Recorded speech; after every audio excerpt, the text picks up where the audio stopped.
some support at 650. It's down here.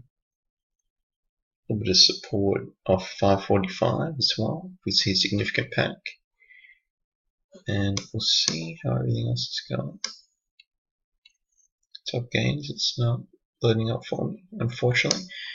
But what else was there? I went through SARX, I went through MARK, XNet, MGTI, MRA, MARK. I think that's probably enough, guys. I'm finding myself not wanting to look at too many stocks as well, because I'm still learning things. But I'm, MGTI, that's just speculative. That's not really in the main pile. But MARK was there news out? Something. There was it's worth $17 to $24 per share. Some parts analysis. Article on Seeking Alpha. And then MARA, I think there was some sort of news out.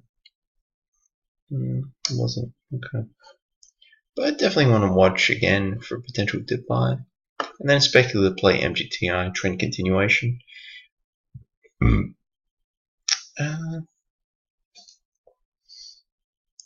think that was it, guys. I appreciate you watching. If something else does come to hand, I will update tomorrow as well. Keep the study up, guys. Thank you for watching, and have a great day. Bye.